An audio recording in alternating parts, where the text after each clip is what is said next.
let's see. Yes, now it should be live. Although, why is that black bar between? Oh, that's just you've got a bit of a black sound. That's okay. All right. Hello. Eli Harmon is here, and it's been a while since I spoke with him, and he was letting me know just how long it's been, obviously, because he's had a lot of events happen for him in the meantime. I didn't think it had been that long, but I guess it must be a couple of years. But you're not online like you used to be. You used to be around all the time, and it used to be great. I used to love your videos and all the getting angry in your truck and yelling and stuff. But now you just sort of appear every now and again, make some biting comments, and then you disappear again for like, I don't know, 9 months. That's right. Yeah, you're too busy. You're just a busy man these days. That's correct. Here, there's been a lot of stuff going on in your neck of the woods too. Yeah, I mean, not personally. You mean with like Conor McGregor and riots and things, or? Yeah, personally, nothing much has changed for me. I think we might have a slight delay. We might have to work around that a bit. I think there might be a very slight delay, but that always sucks. I don't know why that happens. No, nothing changed for me personally. And the drama, I mean, Ireland's always the same. I mean, there's more and more. There's a tidal wave of immigration, I guess, that you can physically notice. Yeah. Everywhere, and that's pretty shitty. But Ireland is not. I mean, living here is not like. I don't feel like I'm on the cutting edge of the future or the present, even. Excuse me. It's like living in the past or something.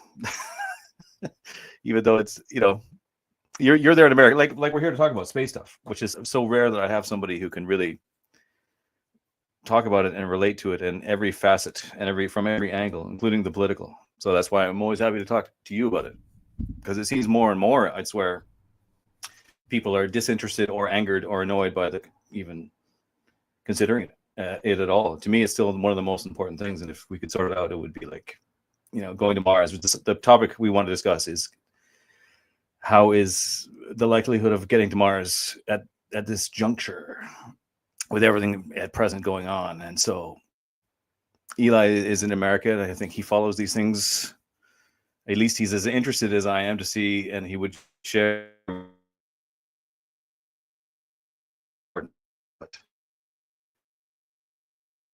That's right. At this point, how does it look? Yeah, and America is the place to be if you're. America is the place to be if you're into that sort of stuff. There's a couple of players in the game. I think only one of them is anywhere close, and that's China. So they're catching up in the new space race to the moon, if you will. But everybody else is a distant third or behind. And, there's the chances of this are actually better than they've ever been in a long time, because for decades after the Apollo moon landings, it just kind of went on the back burner and nothing much ever happened. There wasn't a lot of innovation. There wasn't a lot of progress in those kind of endeavors and those kind of technologies. And it just sort of lay dormant for several decades. And it really started to come back just in the last 20 years with SpaceX and to a lesser extent, Blue Origin and other startups that are now getting into the game.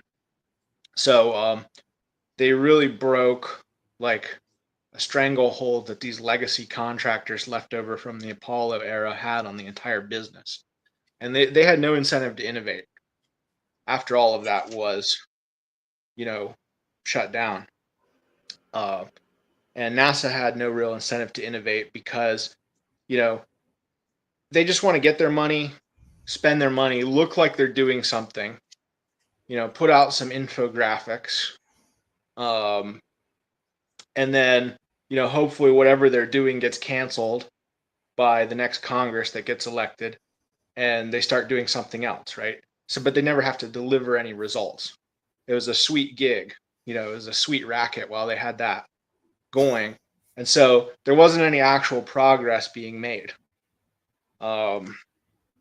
Everybody was just, kind of wasting time, wasting money, trying to look busy, protecting their own little you know, sometimes they're playpen or pet project kind of situations that they had carved out within that bureaucracy. And it really took somebody like Musk to come along and shake that up and start progress again and show that, hey, look, all these innovations we've been making in different technologies like materials, computers, all of this stuff can really translate into doing totally new things that have never been done before for a lot less money and a lot less time. And that just wasn't something that the established players really had an incentive to do. And it took somebody who really kind of had almost a spiritual belief in the end goal of moving into space to come at it and just attack it from the point of view that this is something that has to be done, and however we figure out how to do it, um but the goal is the most important thing, and not just the process and getting the budget and looking like you're doing something.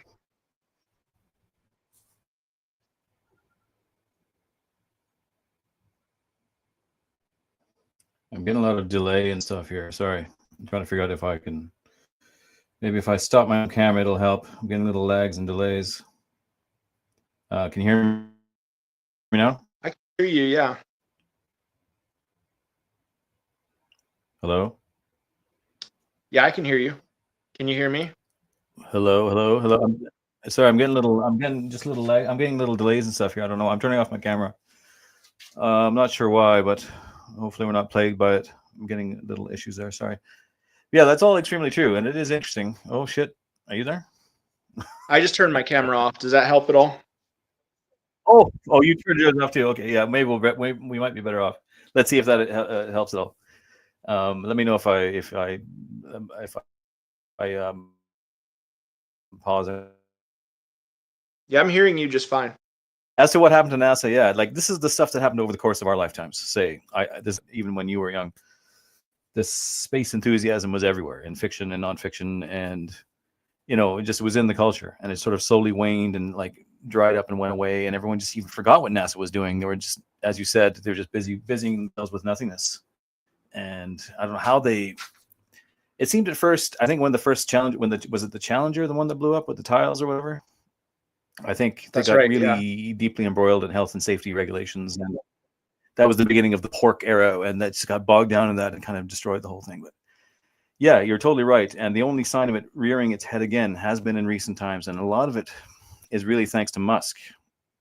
And like you mentioned, Blue Origin and these others. It's good that they're trying, but I don't know how much they're really doing. We should talk about that too. Like Blue Origin in particular is like there was other ones. There was Burt Rattan's thing. What was that called? We had the balsa wood spaceship. Do you know the one, Virgin Galactic or something? Whatever happened to that? It just kind of. Is it it's still going? still kind of around as far as I know. I haven't heard anything about them recently. The Virgin Orbit one, that was another Branson venture. That one folded. There have been a lot of startups. There was in the early 2000s. There was a bunch of them. Roton and Kistler and Armadillo Aerospace and all of these kind of startup type companies. A lot of them had trouble bringing something to market that actually changed the game in a big way. And so they either folded or they kind of evolved into like little niche players in some kind of corner of the satellite market or something. Right. So what's Blue Origin's niche, or what's Blue Origin's original angle? I don't even know. You?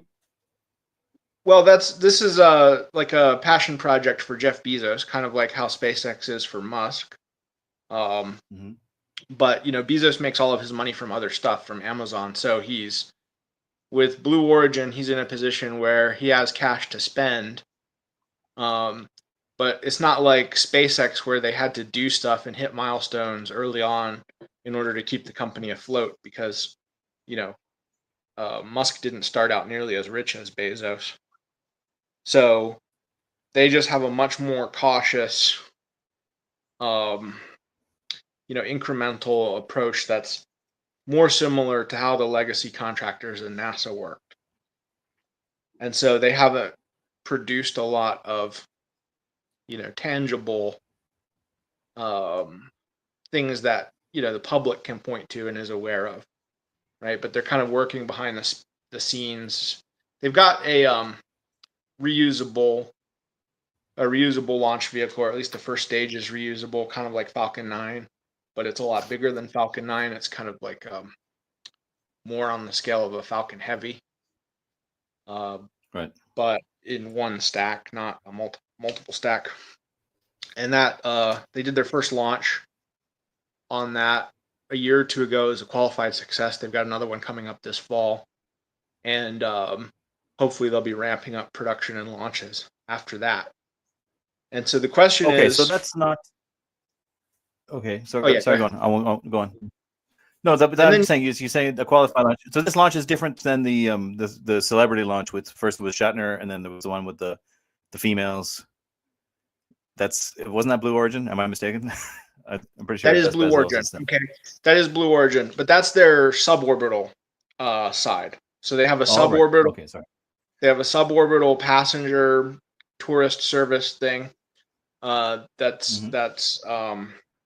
using their I can't even remember what it's called right now, but the little rocket, and then they have a much bigger rocket that's orbital. It's a cargo rocket, and it's okay. I would say technologically it's comparable to the Falcon 9, which we're all familiar with. But it's Right. a little bigger and more capable than the Falcon 9. And so there's a lot of companies catching up on the Falcon 9 technology wise, which is where SpaceX was 10 years ago, right?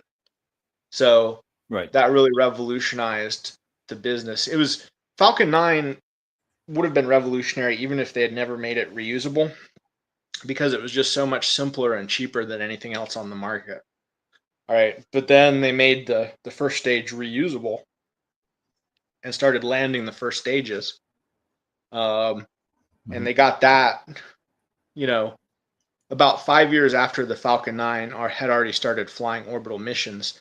They got the first stage reuse down to where they could reuse those first stages. And so that was a game changer again. So they kind of broke the mold just bringing out the Falcon 9 because they did it, so lean in like such a startup kind of way, and produced something that was simpler and cheaper by like an order of magnitude than anything else. And then they kind of shook up the game again with first stage reuse, which they perfected a couple years later after it was already operational. So that was 10 years ago they started landing the first stages. And there's several companies converging on that now. Like Blue Origin is pretty close to being able to compete with that. Rocket Lab, also, they're an orbital launch provider. They have they have a small sat launcher, and they've recovered some of those stages with parachutes. But they're introducing a much bigger launcher to compete directly with Falcon 9, and the first stage is going to be reusable by design. So that's going to be a serious competitor. Okay, so both of these companies are they sort of ripping Musk off, or they have their own innovations in regard to being reusable? Are they relanding them? Are they catching them? I wouldn't say they're ripping Musk off, because the development on the Blue Origin one actually started before SpaceX, but they're just a lot slower to market. Right. But the point is, they're about to reach market with something that's truly competitive with Falcon 9. So SpaceX was kind of like the only player in this, on this level for the last 10 years. Now they're about to have at least two serious competitors. So that's a big development. Of course, SpaceX is trying to leapfrog them all with this Starship that you may have been paying attention to. And that's the really big one they're working on down in Texas, the one that's been blowing up a lot lately. So if they can get that one working, and it's even a fraction as good as they claim it could be, then all of these new competitors will be behind the curve again. Okay, so it sounds to me that overall you're actually very hopeful, because I was thinking things are looking more dour than ever, and I've just assumed that Musk is the only one really doing anything real here. I always thought Bezos was a clown and he was jerking around, and some of the other ones I've heard about, but they never seem to pull off anything, at least that I really hear about. And I always thought, like, it's very fashionable these days, since Musk is out of favor. Everywhere I go, even friends of mine are saying, "Oh, he's an idiot. He's so stupid." And you can say he's got a bit of an Asperger's problem with politics and so forth. But I don't know, you and I don't see him. We don't see him in this way at all. We see him as someone who's viable, viably nerdy enough and wealthy enough to pull off something like this in regards to space and getting to Mars, which we consider very important. And everything else he does politically, even with X and everything else, is like it's on the wayside for me. I don't even pay attention. I don't expect him to be like our guy and perfectly on board with everything, but I just want him to succeed in this one grab. But he's not an idiot. He's an engineering genius as far as I can see. And what he's done, like a lot of those ideas are his own. It's not just, everything else. I don't care about his cars. I don't care about his politics stuff. I just care about that he's allowed to stay on track with this. And it seems to me that now, especially with his falling out with Trump and so forth, this is what I wanted to touch on. I don't know what you think. He's maybe in trouble with his EV business, and he's maybe not going to have the money to do things on the timeline he was hoping, or what do you think about that? And I'm just you start talking, but I'm actually just going to run inside quick and just check my check my internet for 1 sec, because it's still a bit laggy for me. I'll be right back. But you start talking about that. I'll catch up when I get back. Well, yes and no. I agree with a lot of that. Musk is brilliant, and a lot of people, poo-poo him and say he's basically just like a Steve Jobs, and he just told people to develop this stuff. But no, he's pretty capable. He's pretty intelligent. I saw a video of him early on in SpaceX's rise, when they were still developing the Falcon 9, and he gave a full tour of the factory and was showing off all the machines and all the production processes and all the technologies that they were working on and all the components that they were building and he knew his stuff. Like, he knew all of it.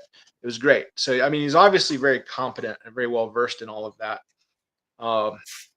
And he understands it very well. And he has made huge contributions to shaking up this business, like technologically and also from a business standpoint, which you can't discount any of that.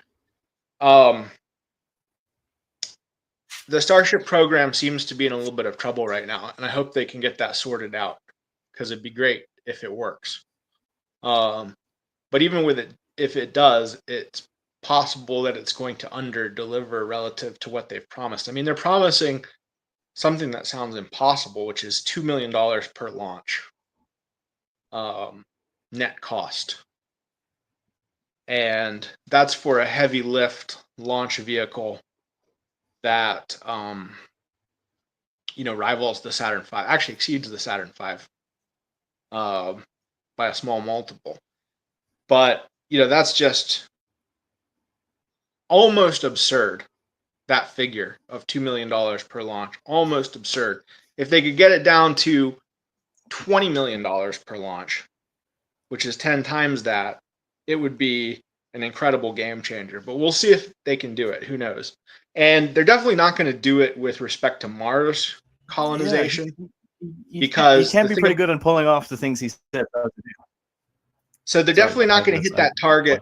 They're definitely not going to hit that target with respect to Mars colonization, because even if you can have a launch cadence where you're launching the rocket enough times quickly enough, to get 100 flights out of it or 1,000 flights out of it to Earth orbit, say, to where you can actually spread the cost of the vehicle over enough flights that the flights do only cost $2 million a piece. Even if you could do that for Earth orbit, you can't do it for Mars, because the round trip to Mars is like 3 years. It takes 6 months to get there, 6 months to get back. There are launch windows that only open up every 2 years approximately. So it's a 3-year round trip.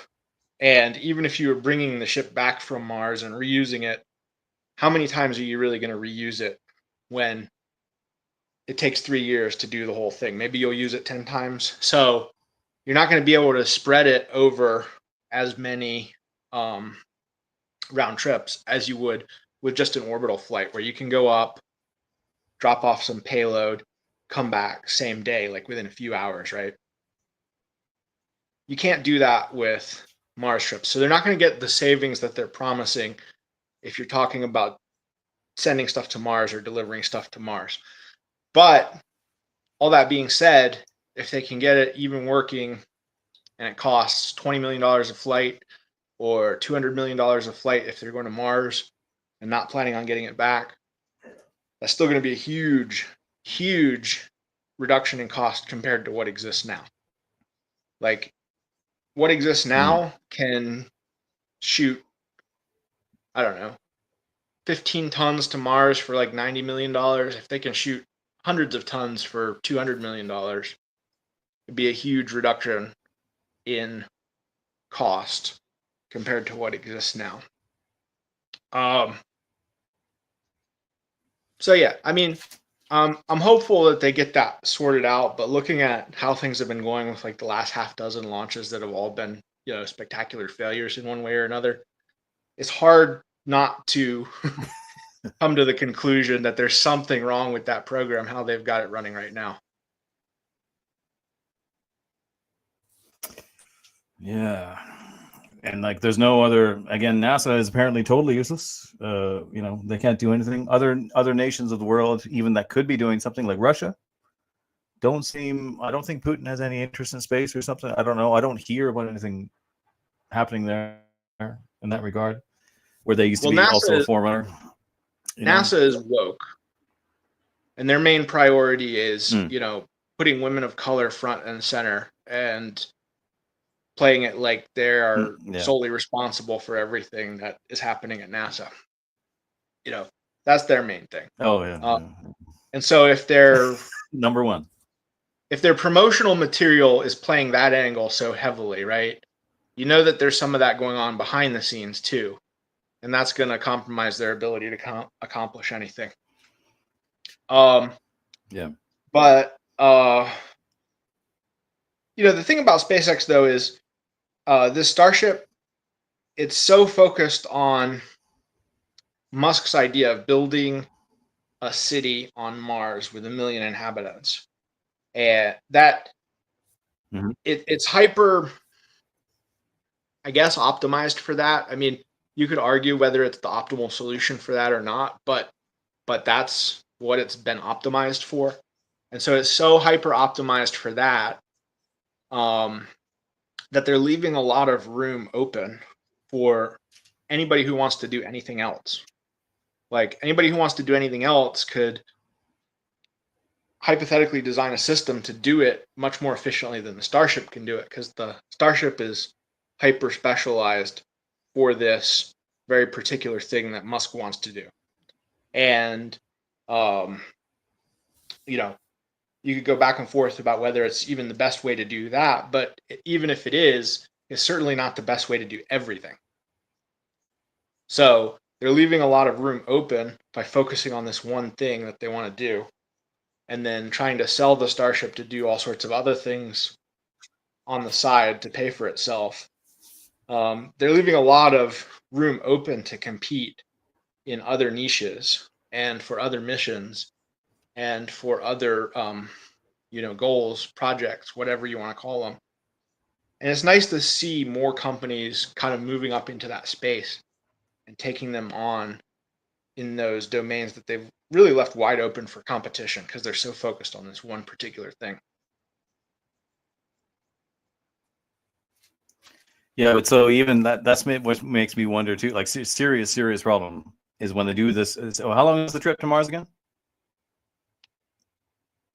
6 to 9 months.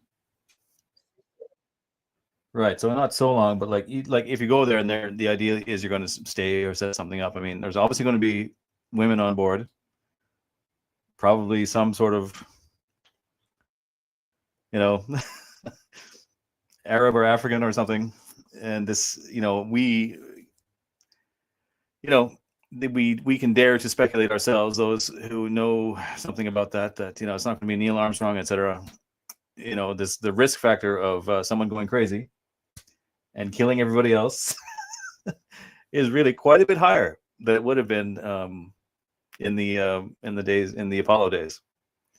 Intentionally Is or that, and that's like a serious risk. It's a serious factor, and that we can't, how can you can't stop that or do anything about it, right? Well, SpaceX won the contract to provide the moon lander for NASA's moon missions, which are still scheduled, supposedly coming up in the next year or two. Doesn't look like anybody's going to make that, SpaceX or NASA. But when this program was initially, I don't know if it was approved or just like codified formally under the original Trump administration back in the late 2010s. They've been working on it for a few years already, but they kind of nailed down the particulars during Trump's first term. And one of the mission goals was, and they actually said this, like right in the mission goal is to return the next American astronaut and the first female astronaut to the moon. Well, of course, when Biden took office, he had to one up that and add person of color to the to the literal mission goal. Yeah. So, my whole standpoint on this has been they're basically staging a moon landing. They're planning on staging it on the moon, but they're still staging a moon landing. It's all performative. It's all theater, right? They're just doing this diversity stunt. Yeah. And, whatever diversity they actually cram into the ship, they're not actually accomplishing this, right? There's so many white men behind the scenes that are actually accomplishing it that it's almost moot to credit these mystery meats that they actually put into the ship. Like the ship will probably be designed to basically fly itself. But the obvious downside is if anything does go wrong, there needs to be some on the fly problem solving on the mission. It's probably not going to go so well. Yeah, I mean, even having, I mean, it's nice to have women on board, but you have to think of it as like a top level Navy SEAL mission or something. You need, like a military kind of guys who are, yeah. We want to colonize these places, and that means we're going to have to send women eventually. But it doesn't make any sense to send them in the exploration phase. It doesn't make any sense to send them in the exploration phase. The problem with sending women in the exploration phase is you're inherently, going into the unknown. You're dealing with a lot of risks, including unknown risks, right? And there's going to be costs to that. There's going to be mishaps. There's going to be people that are lost in that exploration process before we figure everything out. And if those people are women, it's going to be 10 times a bigger deal for everyone back on Earth. You lose a couple of male astronauts, people are like, oh, well, that sucks, but, that's a pretty cool way to die. You lose a bunch of women astronauts, and it's like a national tragedy, and we have to have this national soul searching about whether it's even worthwhile to be doing this at all. And so you're not just endangering the mission. Yeah. You're not just endangering the mission by sending them, being less qualified or whatever, but you're endangering the whole program and the whole enterprise and the whole objective by putting women at risk. Some of them are going to die probably, and then it's going to be a big deal. Whereas with men, that just goes with the territory, right? Yeah. So there's so many, these are all the difficulties we have to navigate. But now on top of that, with the trouble, say with Musk, is he sounds, is he in more trouble or less trouble than it sounds like? Because it sounds like with this bill that he's fussing about and everything with Trump, that everything's at risk, and he seems almost unsure about all his plans and all his businesses. Would you say, is that exaggerated, or am I reading it wrong, or are you as worried that he's going to give up the whole thing somehow or lose it for financial reasons? On top of all this, we have the era of decline we're living in that we're working against generally. By the way, am I freezing up or cutting out at all? No, I think we're doing okay. Yeah, no, Musk is being kind of a retard right now about politics. Like worrying about a balanced budget and this kind of stuff, especially when you're trying to do Mars colonization, which is inherently costly, and he's trying to get government contracts to do it. Not really. I mean, there's all sorts of reasons why that's not a very smart thing to worry about. And I won't even get into the economics, but if you just get into the game theory of it, which is that we have a government system, a democratic, pseudo-democratic government system that absolutely incentivizes fiscal profligacy and irresponsibility, right? And there's no benefit. There's politically no benefit to austerity and balancing the budget and doing all of these things, because you just get punished at the ballot box, and the other people get in and they do whatever they want by, running up a massive deficit and paying off all their cronies with it. So if you're not doing that, you're just an idiot, because all that's going to happen is you're going to lose the next election and they're going to get to do it, and the money's going to go to their cronies. It makes, the game theory of it is absolutely, so the only way you can fix that is to completely fundamentally change the system. If you're worried about trying to balance the budget under the system as it is right now, you're a retard. And if you're spending a lot of political capital trying to push for that, or, like talking about creating a third party to basically hand the next election over to the Democrats, or doing any of these things, over this issue of balancing the budget, you're basically a retard. So none of this makes any sense. And none of it will be effective whatsoever at accomplishing anything worthwhile. So I don't know what's going through his head with that. I don't know if he's just, so autistic he doesn't understand people, or what the issue is. But I hope he gets his head, back, and focuses more on this space stuff, because he actually does have a pretty good demonstrated track record, moving the ball forward on these matters. Okay, that's great. Now, you were roboting for me quite a bit, and it's me. I know it's me and my connection, and it's shit. I'm tempted to actually jump out, leave you on talking, and jump out and come back in and see if it helps. And I hope I'm not breaking up for you right as we speak. No, I can hear you fine. Would it help if I turn my camera off again? I don't think that's it. I don't know what kind of problem I'm having. It's weird, and it's not a usual thing. But let me know if I do break. If I freeze or break up again, let me know, and I'll try restarting my machine. It could be as simple as that. But some people made some comments here that are indicative of like the kind of thing we're up against here. Like for one of the first ones, Lord of Flex says, a real question: why the fuck would we want to live on Mars? But then he did follow up by saying Venus is better candidate for colonization if we want to live somewhere else. I don't know where he gets that. Have you ever heard that? Venus? Isn't Venus like incredibly inhospitable? And what would you say about that? I mean, I don't know anyone who thinks Venus is a better candidate. Some people think Venus is possible, which is really about the most you could say for it. It's an incredibly hostile environment. The pressure is like 90 times what it is on the bottom of the ocean. No, sorry, 90 times what it is on the Earth's surface. It's like comparable to the bottom of the ocean. The temperature is like 900 degrees Fahrenheit, which I guess would be like 500 Celsius or something like that. And it rains sulfuric acid. I mean, it's just a terrible place.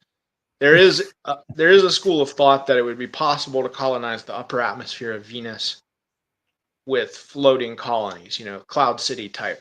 Cloud So, City, yeah, Bespin with the only black guy in the galaxy. What's his name? yeah, Lando. Lando. Right. So, that could be possible, and you could have dirigibles, and you could build the whole cities to float with, gas bags or whatever. And there are things you could do there that might be worthwhile. Floating gas bags, but I mean, how you have a city on a floating gas? I mean, that sounds great. I love it. I wish it would happen, but like obviously the potential for disaster is so enormous. Your city is just floating on gas bags. Yeah. Surely, some stray debris, anything. Well, there are ways to mitigate a lot of the risks. So Okay. one advantage is that the gas inside the bag is the same pressure as the gas outside of the bag. So even if it's punctured, um, there's not going to necessarily be a very fast exchange of gas. Mm-hmm. So it's manageable. The risks are manageable, but the question is, why would you go to all the trouble? And there's a few possible explanations for Venus.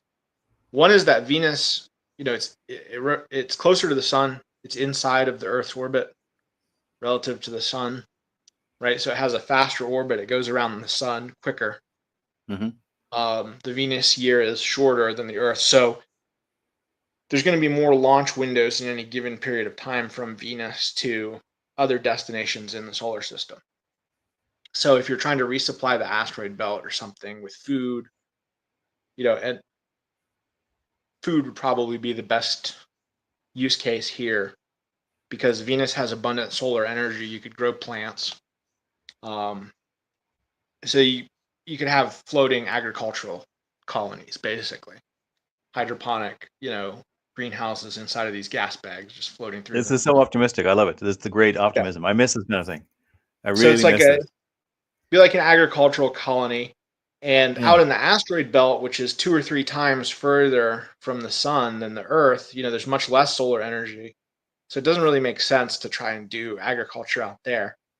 So you could supply them with food products from Venus, and because Venus is so close to the sun and it's orbiting so quickly, there's going to be a lot of launch windows that open up between Venus and any destination in the asteroid belt. So, whereas Earth might only be able to send supplies to a given asteroid every couple of years, Venus has got a launch window at least twice a year, per Earth year, or maybe almost that frequently. So there's a So lot more launch. this wonderful exposition you've just made is all just in defense. You're musing in your own mind. What are the imaginary advantages of colonizing Venus instead of Mars, which is great. But yeah, it's definitely not. I don't know where who said that. Where Lord of Keck, where he got the idea that was in any way preferable. Just the pressure and the issues alone. Mars, you can at least Mars has some options. I mean, it's not going to be a great life. You're going to be living underground like rats and aiming towards a brighter future. But I mean, you get to live on another planet. If I had to end my days, I would, if I knew towards the end of my life or something, or even now, maybe I couldn't because I have kids, but I would go out for the ultimate adventure and go out like a launched harpoon into the void. Yeah, maybe you would too. I don't know. There's plenty of people that are willing to live that way, to be like a true pioneer, not just a pioneer this time of your nation, but of a life itself, all of life. Oh yeah, on Earth, or life as we know anywhere, because we've never found life anywhere else yet. So as far as we know, we are the only ones. I mean, I think that'd be a cool way to spend my declining years. And there's maybe there's a good argument for that as a retirement destination, because the gravity's lower, you're less likely to break your hip, all of these things. But again, we do have the we're going to have the diversity issue with that. It's going to follow us wherever we go, as long as we have this delusion. But maybe hopefully they can. I can only just hope they manage it in the best way they can. But this is where everything we're speculating on and being hopeful about is tied in with our decline happening at the same time, and where these things converge. So even now, like say, I'm worried that Musk can't manage his business affairs enough to keep going. and you've got these follow-up companies you're talking about. But America itself is in. You wouldn't deny it's in a state of decline, would you? Or what do No, you think? absolutely No, you not. would. Yeah. And that's another thing, we could talk more about that, which is that, Musk kind of has this idea that he's under this tremendous time pressure to make this happen before the window of opportunity closes, right? Before civilization declines too much for this to even be possible. And while I understand his perspective on that, ultimately, I don't think it makes a lot of sense because um, it doesn't make any difference if you've set up a Mars colony before civilization collapses or not. If civilization collapses, so does the Mars colony because it's not going to be totally independent and self sufficient for centuries. It's Yeah. going to take a long time to build up the population and the economy and the industrial base and all of the things to where this place could actually support itself fully if the ships from Earth just stopped coming, right? Yeah. So Yeah. there's no way to get around the issue of we have to sort out our problems on Earth and we have to make sure that there's a functioning civilization on Earth to keep these space colonies going. And it doesn't necessarily have to be a burden. They can pay for themselves in various ways with, raw materials or rare resources that are hard to find on Earth, things like this. Um, so What can I ask? Is there a speculation about such resources on Mars? I don't think there really is on Mars. Is there Mars, something they can Mars, stand by? no, not really. Um, Yeah. there's not much. Going to Mars. You're not going to Mars to bring anything back to Earth. There's, maybe a few things that might be viable in that capacity. Mars does have more deuterium than Earth, which is a heavy isotope of hydrogen. It's potentially useful for, thermonuclear weapons or uh, Your commercial favorite. fusion energy if that ever comes online. And it's Right. worth like $20,000 a kilo, so it's potentially a viable product to ship back to Earth. Right. But the main reason you would go to Mars is to do what Elon is doing, which is to set up a functional fork of civilization. And you would be using Mm-hmm. that to supply other extractive activities in the asteroid belt or wherever. Because you can Mm-hmm. get once you have the civilization set up on Mars, you can get the stuff to do asteroid mining cheaper from Mars than you can get it from Earth because Mars has much lower gravity, it has a thinner atmosphere, um, the orbital mechanics. Mars has the opposite problem of Venus, which is it has fewer launch windows to the asteroid belt than Earth does. So you know, maybe from Mars to get to an asteroid, the launch window only opens up every 10 years, once every 10 years. Mm-hmm.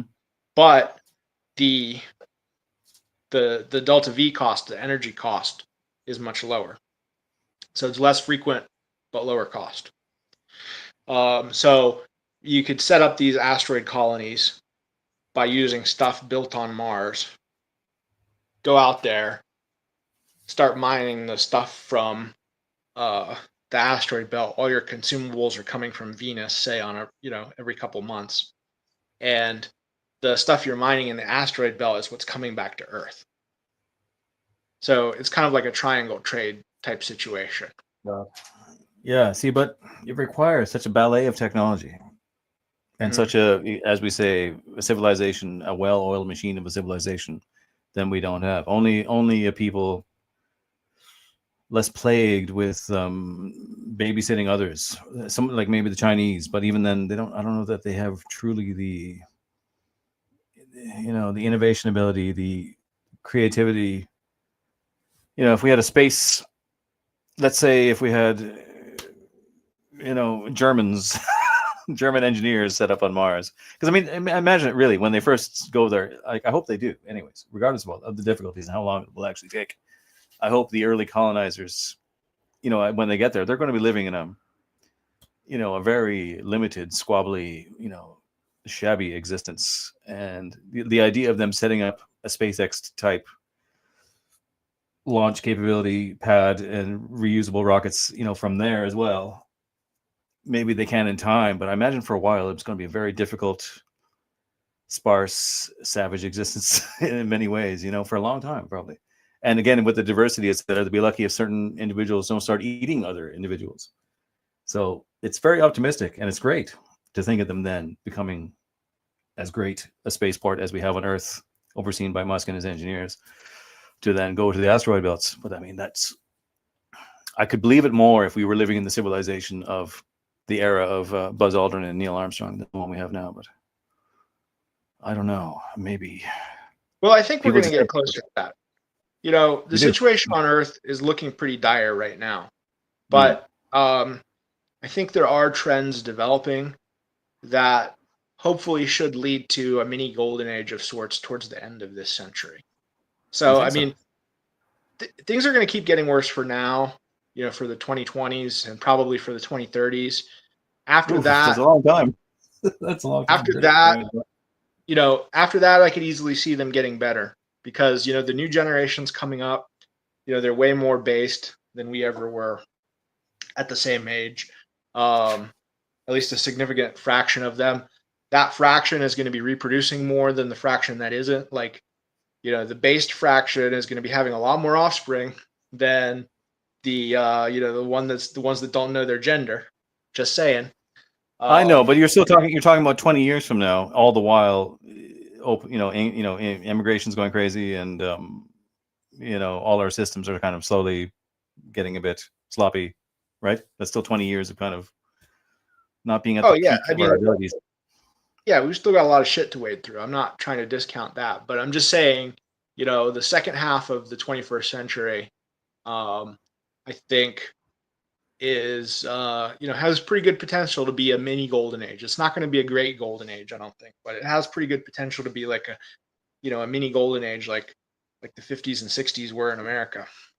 And so, hopefully we'll get another crack at this, but we do need to still work on the hard problems. We need to address the issues that we have here. And there's this kind of persistent thread in America, especially, where for hundreds of years, the American idea of addressing, problems or particularly institutional dysfunction is to just escape to the frontier. And, for a long time that worked for Americans. There hasn't really been a frontier for over a century now in America, but people are still just kind of sloshing around from region to region, chasing local cycles of boom and bust. And it just hasn't really settled down into a mature, stable, functional civilization. And we need to sort that out so that it can. But I'm hopeful, not in the short term, but I'm hopeful in the medium to long term that we can make some progress on that. Okay, well, and you remain optimistic. Okay, that's good. Go on. Yeah. Robert Heinlein had this idea that he thought that all civilizations are doomed to, grow and peak and then decline and decay and finally Well, that's die. Spengler. He got it from Spengler, right? And obviously, it's Right. Yeah, I mean, it's a very old idea. Yeah. But so Heinlein's thought was, civilization on Earth is basically doomed. There's nothing we can do about that. right. But there's going to be like this expanding shell of vitality spreading outward from Earth, where you have these young civilizations being established in space. Yeah. And they're ascendant and vital and vigorous and expansionistic and all of these things. And then inside of this shell is just, ruin and decay. Yeah. And that's why I always say Star Wars is much more realistic than Star Trek, because it has that dynamic of inequality and empires and like feuding and all that will be a part of it. It won't be just like a perfect peaceful. There's a logic to that scenario that Heinlein's describing, but I have to think we can do better than that, because a growth that just expands and produces nothing in its center but death and decay, that's a tumor or a virus or all of these things that people call humanity all the time, like the misanthropes who hate humanity and hate life and hate existence. They're always like, oh, humanity is a virus, blah blah blah. No, but that's exactly what Robert Heinlein is describing. So I have to feel that we can do better than that. We must embrace the virus, is it? And just we must be the disease in the cosmos, and just like, yes, we're here to infect everything with us, this us nonsense. I think we can sort things out to the point where we can create a stable, like more long-term civilization. Like we're not gonna totally overcome the cycles of history or anything like that. But yeah, I think we can do better than we've been doing. Well, okay. Well, here's the main problem then, from what I can see, because I would agree with Heinlein, more or less.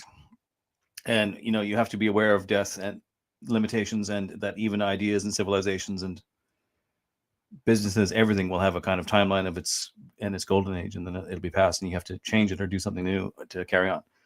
And you have to, if you want to stand outside of that in a larger, outside civilizational and possibilities way, you do have to embrace and be aware of the death part of everything as well. It's not all going to be roses and puppy dogs and sunshine. It'll be that things will be dying, entire things that you thought could die or end will die along the way. But like, if you can be outside that and still see what's the most important part, which is that life expands, the biosphere does expand and get out into space. One of the most important things, I think. And I think you would agree. You also have some agreement with the whole pagan view of the world, do you not? As well as monarchism, etc. Am I wrong? Do you still agree with that kind of? Yeah, absolutely. Attitude? You do, yeah, good. So I think that's sort of perennial, old timey view of things that also acknowledges the dark side and the death side is the best way to actually navigate through this. But if that's the case, we still have to like reach those breakthrough points where some innovator, some crazy autistic genius, allows us to make those little leaps and bounds, and takes the leap and send someone to Mars or send someone somewhere, regardless of what happens, and just like, let's go for it, and we can do this. And that requires a certain setup.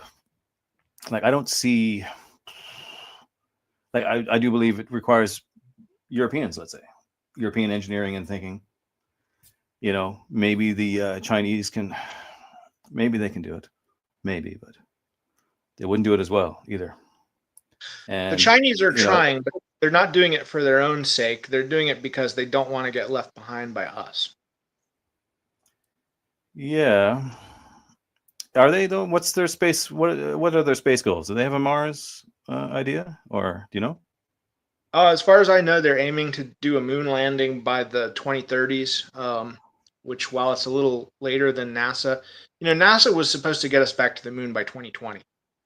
That was the original goal they were given in 2004. So we're already way beyond that. And I'm skeptical that NASA can do it before the Chinese can. I think maybe the Chinese get to the moon before NASA. Hopefully. Well, this is what I mean. This the point. Let me just say this point I'm getting at. So if America if NASA can't do it, then certain parts of America are dead, let's say, and you cannot count on NASA or anything that was formerly, sort of a national project to really pull it off anymore. So if America itself is sort of out of the picture or dead in some ways, you still have to hope for that little leap and bound that somehow allows some new thing, whether it's Chinese or some other, hopefully, some whatever comes after America. I don't know. It's just these ideas and things are bigger than our countries even, and like these things are going to pass and die. Like, our nations won't live none of our nations will live forever, and they're in they won't even live that long by the looks of things. If Musk would rededicate himself to it, I think he's got a pretty good shot, because he's got the vision, he's got the passion, he's got most of the technology already, and he has the revenue with his Starlink constellation, which is bringing in billions of dollars a month, so he could fund the whole thing. That's why they built Starlink, was to fund all of their Mars ambitions. Right. So he's got a lot of the pieces in place. I think Musk could pull it off by himself without NASA, and maybe that's the best case scenario. And is that notwithstanding the issues he's having right now? I mean, the issues he's having right now are going to make it tough. That's why he would have to, refocus on that kind of to probably pull it Yeah. off. But that's what he set out to do originally, and if that's what he, got back to doing full time or mostly full time, I think he could pull it off. Well, he's the only one autistic enough to take it as seriously as you and I do, and to remember how important it is. It seems to so easily slip out of everyone's view. Like someone like Bezos, etc. I don't know how much he gets it, or how much he gets of anything. I mean, look at his Lord of the Rings thing he did. The guy's a fucking, I don't know what he is. Like he doesn't have his own ideas about anything much. I think he's just imitating. He's just competing with somebody else or something. I don't know. But like, well, no, I believe he's actually a space nerd, but he definitely doesn't seem to have the fire under him that Musk does. Musk feels really intensely that this is something that has to be done, and it has to be done as soon as possible. And I just don't see that from Bezos. Like, he might have this nerdy obsession with it, but he's not as urgent. He's not as motivated like Musk. That's the other thing that worries me is Musk is willing to take that battle to people he says and says, no, we must do this. Fuck you. I'm not listening to you.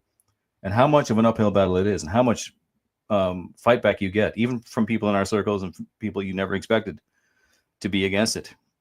It's a real struggle. There's a lot of them. I feel now there's more than ever. I don't know what you think of like normal people that just like won't even hear this. They'll get irritated by the idea of it. Like, space? What are you talking about? We got other concerns. Yeah, I think most people just aren't going to get it. They're just not going to get it. And that's probably why, it's hard to do it as a public project.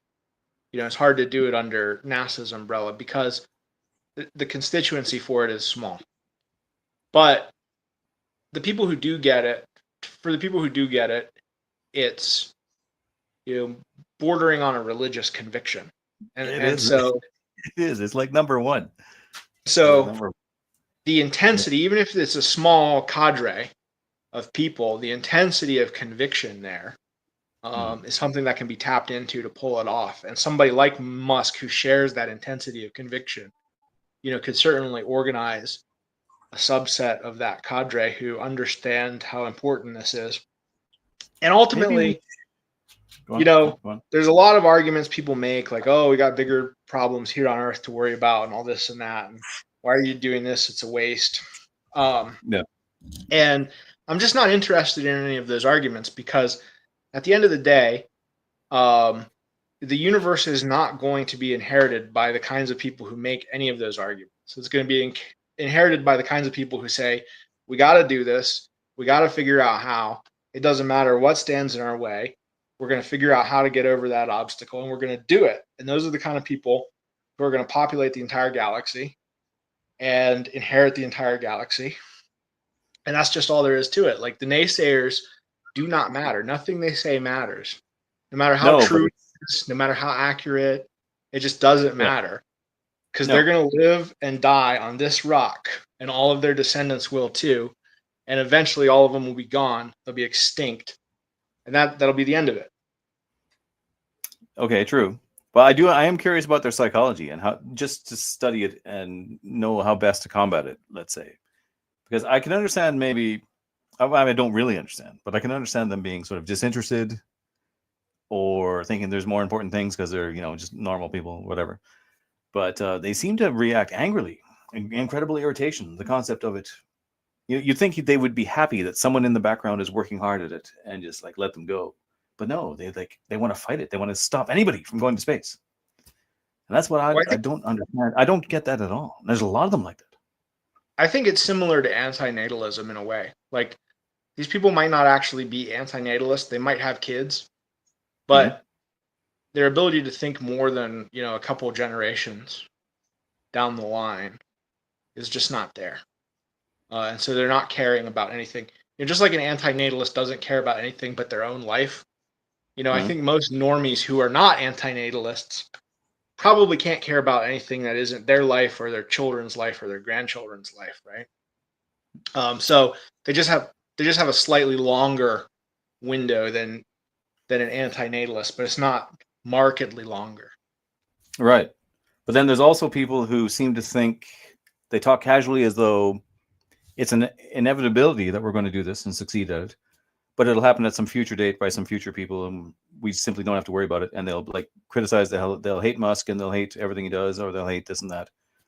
And I'm always like, well, you can hate him for this and that reason, but he is just about the only one right now, really pushing this to the degree it should be, with the ability to, etc. The only guy. I don't see it happening in other places. And you can't. They won't hear this. They just think, well, it'll come about some other ways. Don't worry about it. Fuck him. But I'm like, no, you have to, just for this one thing at least, you have to take it easy on this guy. That's what I always think. I know he's flawed in these other ways. I know he's got problems. He's just like like any typical Asperger's guy. He's incredibly inept at certain things, and really good at others. He's still head and shoulders better than anyone else we've got on this right now. There's going to be another Musk eventually, but right now he's the only one we've got. He's the best guy for this. So, it would be great if he could focus on what he's good at and get as much of it done as possible right now. I think he's a little bit misguided, in some ways, even with the space stuff, but I don't see anybody out there better right now. Did you have an idea? Did you have a theory as to why so many of them are blowing up at the moment? If you did, it might have been while you were robot voicing on me for a while before. You're okay now, but forgive me if I missed that. But why is he? Is there a problem there, or is he just like normal testing? Oh yeah, I don't have a theory myself, or a lot of in-depth knowledge about that. But the speculation going around seems to be that his attention is diverted so many other places right now that he's not able to give this, the Right. attention he needs. And the people who he's delegating that to are evidently not as, capable in one way or another. Oh, for God's sake! I hope they're not Indians. At least some of them are. I know at least some of them are. With space, though, they at least have to be U.S. citizens before you can have them involved, because there are arms control issues. You're not allowed to have foreign citizens working on stuff that has arms control implications. Yeah. So they do have to be naturalized citizens at least. I know some of them are Indians, whether they're naturalized or whether their parents were naturalized. I don't know what the whole story is, but SpaceX is relatively less subject to that than Musk's other companies like the AI and the cars. SpaceX is fairly domestic in its workforce for that reason. Right. So, even here, I had some comments. I just noticed them now that are like indicative of the typical stuff. So Bob says, "Why don't they start with the moon?" Okay, well, we went to the moon and we talked about that. And he says, "How many people even care about space colonization in general?" As we discussed, I mean, I don't know what would you say the percentage of people that care versus don't care. Again, those of us that care are like religiously. And in fact, when you said that, I thought, and maybe later I'll talk to you about it. We should actually start a religious cult about this. And make it official. At a website, at least, you can join and be like, I don't know what we'll call it. Well, what was it? Pierce had a cosmofuturism or something. I don't remember what it was. But anyways, we should do that. Something like that. But yeah, in terms of how many. What was that? The imperial cult, or the imperial truth, maybe. Yeah, pagan space imperialism, whatever. That's what something. We'll have to maybe devote it to Eterna, the Roman goddess of eternity, or something to it, like some spacey. And we should make an official cult. Yeah. So why don't we do the moon first? I'll take that one. We should be doing the moon and Mars concurrently, because there are reasons to do both. The moon's not really a substitute for Mars, and it's not really a good stepping stone to Mars, contrary to what NASA always says. Anytime anyone brings up the idea to NASA of going to Mars, they're like, oh, well, we got to go back to the moon first, to get our space legs back under us, and it's a good stepping stone to Mars. It's not. There's no relationship. It's like a detour. There's no reason to make the moon mission critical to going to Mars, but there's also no reason not to do them both concurrently, because there are good reasons to do the moon. There are resources you could extract on the moon and ship them relatively inexpensively to Earth orbit, say. for cheaper than you could get them from Earth because the moon has so much lower gravity. Mhm. There are even resources on the moon you could potentially ship back to Earth and make money, like the rare earth elements, which currently we're all getting from China. Mm. But even though we have deposits of those here in the United States, oddly enough, it's cheaper to get them Well, from China. it's also incredibly polluting if you basically to actually refine them and process them. You basically take an enormous area, poison the shit out of it, and you'll need like a giant lake of acid basically like it's pretty horrendous. I think the actual cost environmentally of doing that. But anyways, Well, maybe we could do that all on the moon. That sounds like a good idea. yeah, do it But on the moon. no, I mean, the moon is close. It'd be a good tourism destination if you could get the cost low enough, because you're just a few days there, a few Yep. days back. You're on another world, basically. Great adventure. Could be a great adventure. Yeah. Also, ideally, we would have done that a long time ago. Just like in Space Odyssey. What was it? Was it Pan Am or something? Had like a shuttle. Yeah. They went to a space station, something like that. Like you get like a flight and you just go to the moon. Ideally, if we hadn't lost our shit, that's the way things would be. We'd have a base on the moon just for kicks, not because it's even for resources or anything else, just to show off. And you go fly there and come back, and but we don't have that. But anyways, but you're right. It doesn't have anything to do with Mars. It doesn't have anything to do with Mars, and the moon is not really a good place for a fully, independent, self-sufficient branch of civilization. It's a good outpost, but it doesn't have all the resources you need for full independence. It doesn't have, it's got some challenges like the day-night cycle is 2 weeks of day, 2 weeks of night, which is difficult, psychologically and also for agriculture. So it's got, there's some difficulties with the moon. There's some inconveniences that make it not really suitable to hosting a full-fledged independent civilization. But there's plenty of reasons to have outposts on the moon, to have bases on the moon, to do economic activities on the moon. And there's plenty of things you could do on the moon. It should be an absolute marker of national strength and the ability of your people, I guess. And people do still try to at least successfully land things on the moon.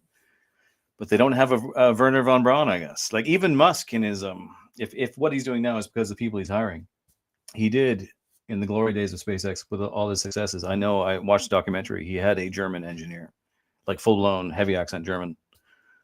And you can joke around about this kind of thing, but really, I mean, if you want an autistic man who will make your engineering project work, you need a German. I mean, let's face it. I saw a funny thread on Twitter recently about how, they don't have the reputation, but the French are close to being some of the most autistic people on the earth too. Are they? Yeah, I mean, apparently they invented the metric system. That's pretty autistic. Yeah, and apparently, they can be.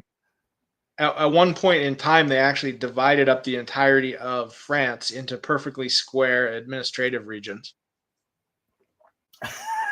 Really? When was this? Officially? Or just this would have been sometime like post-revolution, I think. I don't know if those districts still exist or not, but that's a pretty autistic thing to do. That's funny. But in terms of like mechanical engineering, I just don't think anyone's ever. I mean, Germans just, I don't know what it is. It's that whole thing they have with their fussiness over the rules and things. I don't know. I just think they are. Germans can be great engineers, but they also tend to over-engineer quite a bit. You think so? Yeah. They tend to make it complex or too precise, or they just tend to overdo it in certain ways that you really have to find an optimum in a lot of these problems, and in space more than anything, because it's so close to being impossible. You have to do everything at the absolute optimum. Right. And so if you're overdoing it, you're really going to pay for it and maybe not even be able to do it at all. Right. Bob also says, and how will they justify the cost when there are non-white immigrants to feed? Yeah, well, that's what do we mean about this happening in conjunction with decline and all our problems. And Yeah, I personally see it as if Musk or somebody lands a ship on Mars, that will ignite a kind of feeling, at least an understanding amongst many more people that a frontier is there and it has opened, and it will ignite new possibilities that may change the dynamic. If he, my personal feeling is this: that we're at a very crucial point right now. That he, if he can succeed at doing that, it's a bit of a game-changing moment. And if he doesn't succeed, there's a, for me, from what I think, there's a reasonably high likelihood. I think Eli's a bit more optimistic than me, but I feel that we could just be into a bit of a dark age and possibly centuries again before we come back to the point where we could do it. This is my feeling at the moment. You would disagree with that or what? That's a reasonable fear. I mean, I think we have to hedge our bets. It'd be nice if we can get something done pretty soon. If not, I think there's a reasonable chance of a little golden age towards the end of this century. So that'd be Mm-hmm. another good opportunity. Yeah. If that doesn't work, we may have to try to preserve as much of this knowledge as we can through even darker times ahead. And, work on various ways of doing that, whether it's setting up vaults or monasteries or I don't know what, but some kind of institution to preserve knowledge and teach it and maintain it in safe areas or remote areas, wherever it's not going to get wiped out. Yeah. But we need to be exploring all of these options, because if it doesn't work now and we don't get another shot in a few decades, we need to be trying to bank on coming back in a few centuries at least. Yeah. As soon as we can, bouncing back. That's why we need to make it a genuinely religious sentiment. I think that would really help. If our early colonists go there and they're building effigies and temples and they have a religious belief about it all, I mean that would be ideal. That would be like a true pioneer. That's what you need. Well, No. a lot of people have made the analogy between spaceships and cathedrals. And, Mm. nowhere is this more explicit than in like the Warhammer graphical art. But, Right. it's an analogy that a lot of different people have made in a lot of different ways. And, I think it's pretty apt, because these cathedrals that we go, I enjoy going to Europe and looking at the cathedrals. I'm not a Christian, but Um, it's just spectacular seeing some of these buildings and the stained glass and the buttresses and all this stuff um, in towns that might only have had 5,000 or 10,000 people when this thing was built. Yeah. But they worked on it for generations, for dozens of years or hundreds of years in some cases, to build this cathedral piece by piece, and devoted a significant amount of their resources and time and energy to it for multiple generations, to create something that's just so awe-inspiring and breathtaking that you marvel to look at it. And spaceships, and especially starships, when we start getting into that territory, kind of occupy a similar status, because I think starships are going to have to be built the same way. Like, they're going to be things that take several generations to build and cost trillions of dollars. And Mm. so it's going to be an intergenerational project to build a starship, to fly it to another star system. Unless we can develop faster than light travel, which is by no means guaranteed, then it's going to take several generations to actually do the journey too. But um, I think we can do that because we've done it in the past, and we have the example of cathedrals to point the way. These things would have costed billions of dollars back in the day, inflation adjusted terms, um, to build a cathedral. And if it was done in a small town of 5,000 or 10,000 people, a much larger polity today should be able to build a starship that costs $1 trillion. Um, Yeah. So if it's 1,000 times more expensive than a cathedral, maybe 5 million or 10 million people should be able to do it over a course of several generations. But that is also it's a testament to the power of faith. So, and that Yeah, and you kind of an important belief should be held religiously and should be venerated through various customs, rituals, and you should build things with that. And if you have that element in everything you do, it'll be just that much stronger of a thing and more likely to succeed. and maybe something like a religious conviction or a religious faith would be the only thing that could motivate people to do something like that. Since we're struggling uphill against all these people. Here, I'm going to ask you this question. Maybe you can answer it. And I'm just going to run to the bathroom quick. He says, Buddy PNG31 says, "Can you imagine living on Mars using your poop to grow potatoes? What do you know of what like? So what do you know what like? How are they likely to survive there? I know he's referencing that movie. It was a Matt Damon movie, wasn't it? Where he did something like that. Yeah, He's yeah, living the on March. Mars. Yeah, it wasn't bad. It wasn't a bad movie. It was okay. But what you talk about that? I'll be right back. I'll be 1 minute. I mean, the thing about it is we already use poop here for all sorts of things. It's processed. The water part of the sewage goes back into the rivers and gets drawn out by the next city downstream. And the poop part either gets thrown in the landfill or sometimes it gets used as fertilizer or repurposed in other ways. So, I mean, you're going to have a closed cycle life support system. Hopefully, you're going to be doing things to minimize the amount of like heavy metals that accumulate in the poop or phytoestrogens or microplastics or other things that are going to cause problems for you down the road. But yeah, you got to have a closed circuit life support system. But that's really what we have on Earth, even on a large scale, because all of these cycles are closed: the water cycle, the carbon cycle, etc. So they just go through a lot more steps on Earth before we get the carbon from our poop back in some form or another. But the bigger the economy gets and the bigger the population gets on Mars, the more steps you add there to those cycles. And so you're not just literally growing potatoes in your own poop.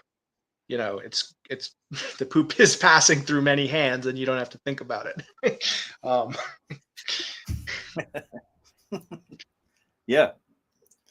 Vex Peril says gaslighting won't get you to Mars. Well, what do you mean by that? Gaslighting won't get you, as in I'm gaslighting. What do you mean? What does he mean? Any idea? No idea. Okay. Bob says when Spanish conquered the Americas, they first hit Canary Islands and then they had Cuba. Would not be smarter to start colonizing the moon in the same way? Yeah, okay. So the moon, we've already talked about that, but this is nothing like colonizing another country or island on the Earth. This is something that requires the height of human capability and technology and so many things converging. It's so much more difficult, so much more risky. This is the other thing. Like we grew up learning about the human spirit, the indomitable human spirit, and manliness was all to do with climbing the mountain for its own sake. So where do these anti-space people not get that part? Like they might still be sort of people that believe in climbing mountains, and what is it about space that makes them think it's I'm sure when Magellan and Columbus and all of these people set off on their voyages, I'm sure most people were just like, they'll never be back. They fall off the end of the earth, something like that. I mean, that's an exaggeration because they didn't really believe in flat earth at that point in time either. But I'm sure most people probably poo-pooed it. But when these guys came back and more went and started coming back with shiploads full of spices and becoming fabulously wealthy and stuff, it justified itself. And the same thing is going to happen with space. There's going to be a few crazy people who really believe in this at first that make it happen. And they're going to figure out some way to make it pay for itself, sustain itself, snowball into something bigger and bigger over time. And there's going to be various ways that happens. But, some of the rare earth minerals on the moon or the platinum group metals in the asteroid belt. Eventually these things are going to become economically so significant that nobody can deny it. And there's going to be other lines of production, other resources too, that will have the same effect. But it's ultimately going to be the people who got in early, who believed before the other people, that reap most of the benefit. You never hear people talking about the space elevator anymore. I used to love that idea, the space elevator. I guess it was just not I mean, I remember hearing Musk talk about it and how it was like it was more feasibly in engineering and economically wise to make a reusable rocket than it was to make a space elevator. But it was such a cool idea. But it seems like it wouldn't be so bad. But I guess obviously there must be all sorts of problems with it. I mean, I think the idea is kicking around. I don't think that the materials ever got there. Yeah, they needed some kind of incredible tether strength on a. They were talking about weaving a tether out of carbon nanotubes, and maybe they still can't make those in the necessary quantities, or maybe they don't know how to weave. That was like 15 years ago, wasn't it? That was like ages ago. It just got another thing that just got forgotten about. That just vanished. Another idea, because I haven't heard about that for so long. It was a cool idea. That was in there's several books I think about it. Because I kept thinking there too, like even with the moon, like what if you could tether the moon somehow? And I know you'd fuck up the orbit of the moon and the cycles of the tidal cycles and everything else, but it'd be kind of cool.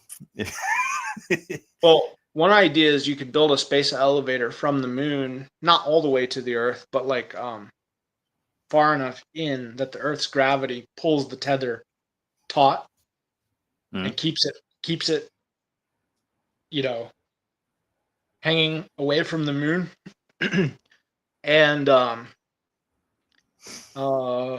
that might be, I think I read somewhere that you could actually do that with steel. You wouldn't need any kind of fancy newfangled unobtainium in order to make that work. So how many miles of steel is that? How many that's a long. It would be more than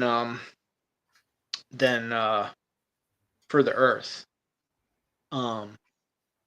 Because even though you're not going the whole distance, you would have to go a substantial fraction of the distance. And I think for a space elevator from Earth, they're only talking about going up like 60,000 miles. I say only, but to come in from the moon and have a space elevator dangling off of the moon, it would have to be even longer than that. But because the moon's gravity is so much less, and because the Earth's gravity is also pulling the thing towards the Earth, not just the moon's gravity, so they kind of cancel out. You know what I'm saying? Yeah. So the tensile stresses in that steel cable would be such that it's actually feasible to do it with steel, versus just the Earth-based one where you need something fundamentally new and different. Right. Bob says, could it be possible to predict the future intensity of the sun to time the colonization of Mars? Right now, the sun seems to be in a cold period. Really? I didn't know that. Did you know that? Is the sun in a cold period? Well, there's an 11-year cycle where we're actually near the top of it right now. We're at the brightest. I say brightest, but it's a sunspot cycle. So you have increasing sunspot and solar flare activity. And I guess the sun does get at least marginally brighter. So we're at the top of that cycle right now, and it's going to go back down. So we're about to experience a little short-term cooling, at least until the top of the next cycle in 11 more years. But there's some people who talk about super cycles that are, combinations of those cycles. I don't know enough about that to comment on it, but there definitely is the 11-year cycle. And this is the top year of the cycle right now that we're in. Yeah, I wouldn't say they're going to be timing it with cycles of the sun. There's so many other things to consider: timelines, schedules, money, ability. I wouldn't say that's going to be a huge factor. Yeah, so there's a lot of talk about Venus. I think you said they're all saying the same thing you said about Venus, that you live in the orbit and you mine it somehow, but I mean, that's so much more difficult than just flying someone to Mars and like living in a dome or something, you know. Now, there is an argument that it might be relatively easy to live on Mercury. Is there? Why is that? I didn't know that. Because even though Mercury is closer to the sun than Venus, it doesn't have an atmosphere. And also, the polar regions of Mercury, they only get sunlight at a very shallow angle. So underneath the surface at the polar regions, like right at the poles, North and South Pole, it's below freezing under the surface. And there's even permanent ice deposits in the bottoms of craters where the sun can never get high enough angle to reach the bottom of the crater. And they're 100% sure about this, are they? These things, that they're. Yep, they've taken pictures of it and spectroscopy from spacecraft that have flown by Mercury. So it's absolutely 100% sure at this point. Okay. But the temperature below the surface, if you built a subsurface colony, it would be below freezing. Now, the further you get out from the pole, the hotter the temperature gets. But at a certain distance from the poles, there's a band where it would be, room temperature, whatever temperature you want. If you want it to be 65 degrees year round in your colony, that's how far you have to be from the pole. If you want it to be 70 degrees, you just be a little further, right? Mm-hmm. So there's an area about the size of California. If you take this ring around the pole, North Pole and South Pole, there's an area about the size of California where it's like room temperature environment underground around each pole. Okay. So if you put your colonies there, you wouldn't need heating, you wouldn't need cooling. And what kind of people? What kind of people would we end up with after only a couple of generations of living underground? Would we? I'm not saying it negatively. I mean, I'm saying speculatively. That would be interesting to see. Well, I mean, they could do stuff elsewhere. They could. So the nighttime on Mercury is so long. It's like 3 months of darkness. So you could go on the dark side, mine for the minerals or whatever while the sun is down, come back to your colony. Yeah. And just limit yourself to doing stuff on the surface when the sun's not out.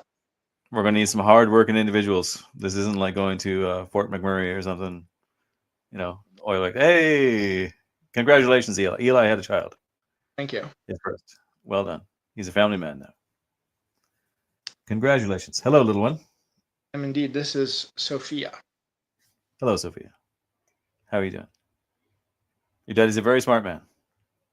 He's very smart. You know that? Yeah. She's a pretty sharp cookie too. Do you need to go, or are you okay? Or do you need to go? Oh no, I'm good. Are you good? Okay. Lord of Keck says, "Oh, sorry, go on." She's a chill baby. She's chill, yeah. She seems chill, yeah. Mine would be harassing me and causing trouble. Lord of Keck says, "You can easily design your living structure." He's talking about Venus again. You can easily design your living structure to provide the gravity level you need, which is not possible on Mars. So you would create a human species that would be unlikely to return to Earth with ease. But yeah, and that's cool. But I don't think gravity is not an issue on Mars. Nobody cares about gravity on Mars, do they? Is there any problem? We don't really know. We know that there's long-term negative effects from hanging out in microgravity, like in orbit. Now we can also mitigate that by just spinning to create gravity. But for some reason, NASA doesn't want to do that. They just want to study the negative effects endlessly. Well, what do we know about the gravity on Mars? The gravity on Mars is about 40% of what it is on Earth. So we don't know what's the long-term effect of living in that. Maybe it's enough to prevent any deterioration. Maybe it isn't. But what's the percent on the moon? It's like 16%. Right.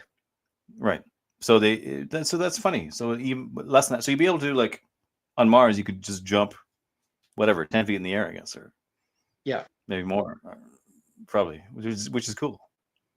That's cool. Some guy with a Greek name that I cannot pronounce. Let me try my Cyrillic here. Oh, David is the first word. David Privet.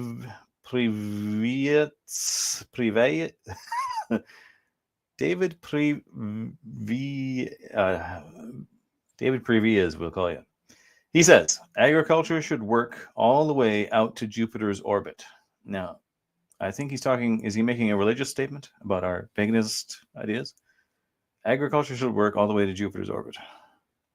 Well, yeah, we should make it work, I guess. I mean, is there some religious reason for you to say this? But yes, space paganism. That's what we're here for. Space paganism. Additionally, the Lord of Kakian, the gravity of Venus is much closer to Earth than Mars to begin with. Is it? Well, whatever. Still, there's the pressure and the heat, and the surface is hopeless. Venus's gravity is 90% of Earth's versus 40% for Mars. Yeah. Lore Patrol says Moon has helium-3. Well, is that proven? How do they know that? I think it is. I mean, we've brought back moon rocks, so I don't know why they wouldn't know this for certain. As far as I know, it's proven.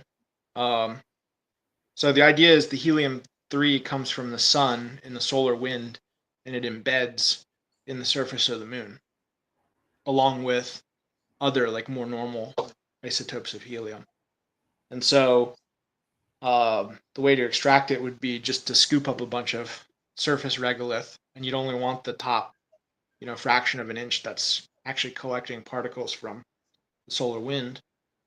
And you heat it up, the stuff comes off, and then you centrifuge it to get the helium-3 separated from everything else. Yeah. Excellent. Yeah, so I mean, helium-3 is incredibly valuable, yes? Is it not? Well, it is if we had a way to burn it in a fusion reactor, which currently that's just speculative. But hypothetically, if technology existed, it would be incredibly valuable, yes. Okay. All right, so we can't talk about speculative stuff because sometimes it just doesn't happen. Just like the space elevator. I mean, when it was, that idea was being floated around, whatever it was, 15 years ago, I was being led to believe it was the next thing. It was going to happen. And that just vanished. Lore Patrol says, Jack London wrote about this Ritz Mall in Where London's Heart, except the City of London, was always pushing outward the people able to escape to slum and poverty into middle class, etc. Space will be writ large, perhaps. So he's just talking about people's... Yeah, I mean, there's no doubt that you need the frontier and you need to be striving for it. So I don't think there's an important point there, though, I think, which is that, in the age of exploration and the colonial times, and especially later on beyond that with like the Ellis Island style immigration, like there were millions of Europeans leaving Europe and coming to America. Like a significant percentage of the population of Ireland all left right around the time of the famine, right? Yeah. That's not possible with space. So it's always going to be a very kind of niche, the cream of the crop kind of situation where a few people are going to be able to afford the incredible expense of moving to another planet, but not many more. So it'll be a very proportionally very small flow of settlers and pioneers and pathfinders, probably for a very long time, maybe forever. And in the short term, those people are actually going to handicap their evolutionary potential by doing that. Like these are people who could succeed very extravagantly on Earth, through their ability, their talents, their merit, whatever, exceed very extravagantly on Earth and translate that into a lot of reproductive success if they wanted to. But by going to Mars, say, or any other destination in the solar system, they're actually going to be giving up a lot of short-term or medium-term evolutionary potential there, both in terms of like the absolute standard of living that they can maintain on those planets will be a lot lower, and their reproductive success in the short to medium term will be a lot lower. Now, the payoff is in the long term, they can be the founders of an entire planet's population. So in the long, exactly, the long term, a new strain of human, not just like a colony, but like, because they're obviously going to evolve in a unique way in such a different environment. Probably pretty quickly within a generation, even they'll be like Your But it daughter, looks, if you were on Mars right now, she would grow up used to jumping 20 feet in the air. Mhm. So she'd be totally different, right? But my point is, for the first several generations that they live on a new planet, Yeah. they're going to be struggling a lot more and getting a lot less than they would have if they stayed on Earth, um, almost assuredly. So the payoff to doing that is very, very long term, like on the scale of more than a few generations, like over many generations, they can become more successful by moving to a new planet, but over a few generations, they're going to be less successful by doing that. Right. Yeah. Yeah. So, I mean, I wanted to get you to get some idea of what you thought the likelihood of various outcomes are, because I know you give a sober assessment of things, and you still seem to be optimistic as far as I can tell. You are aware of all the problems, and you still are fairly optimistic about it all. Is that true? Have I read you right? I would say I'm long term optimistic, short term pessimistic. So you think it's going to happen more in this 20-year Zoomer future golden age thing? Well, I You mean, think? I don't know what's going to happen right now in this current window. I think we have a really good, whatever does happen, I think we have a really good opportunity to build upon, let's say after the 2040s or whenever things start to get better for a few decades. By the way, we're going to have another 2020 around, around 2070 or so. So this whole cycle of not civilizational growth and decay, but there's a cycle of leftist outbursts that's been going on since the French Revolution, where about every 50 years or so, 50, 60, 70 years between peaks in the cycle. So you've got the French Revolution in the 1790s, you got 1848 all over Europe, you've got 1918, you've got 1969, That was the big one. 2020. So there's going to be another peak of that. Okay. Around, let's say 2070, 2080, sometime in An that. observable organic phenomenon. Yes. Perhaps you're right. Yes. So that's going to be, let's say, we'll call that the end of the little golden age. But from like 2040 to whenever that kicks off, we have a pretty good opportunity to have a few decades of very good conditions. All right. Well, I mean, I'm going to stay optimistic. I still hope that Musk pulls through on what he's doing, and I still have to continually combat all the naysayers. Everyone's always bitching about him lately, either because they're leftist or because they're on the right and they think he's just doing this and that. I'm always just like, well, just let him do his space stuff. I don't care about anything else. I still want to defend him. I just hope he somehow pulls through in that. He's still got lots of money. He still has lots of power. Well, the good news is whatever we were seeing in 2020 kind of peaked right around then or a little after then, and it's been on the downslope. We're over the crest of that wave, and we're on the downslope of it. Now it's still going to be, a big pain for everyone for quite a while because the institutions are still totally controlled by these people and all this stuff, so they can still cause a lot of trouble for quite a bit of time. But we are at least on the downslope of that. And it's going to be, it was building up to 2020, and now it's going to be petering out for a while. Right. Lore Patrol says maybe Blue Origin should aim for Venus, Chinese have the moon, and Musk gets Mars. Well, that would be ideal if they all had different objectives and they succeeded. I mean, that would be Actually, ideal. Rocket Lab is kind of obsessed with Venus in the same way that Musk is obsessed with Mars. Peter Beck, who's the chairman of founder and CEO of Rocket Lab, kind of has a thing for Venus. So maybe that'll end up being his wheelhouse. Yeah, that would be cool. And I can see Blue Origin should have Venus. So, okay. So we'll say Rocket Lab has Venus, whatever Blue Origin has, but he can send Katy Perry out to out to the orbit air base and whatever or whatever he does. That would be funny. He would do some shit like that. I mean, if only these things were happening now. I always assumed, like when I was growing up, and the same with you. I'm sure we thought certainly by this year of the calendar, we would not only be on Mars, but I mean, God knows what. I don't know, doing something a lot more advanced than we are. And I understand it's been a slow slog and lots of problems, and there's a lot of politics involved. But it's sad. It's a bit sad, but we are here to fight to make sure it does happen at some point, right?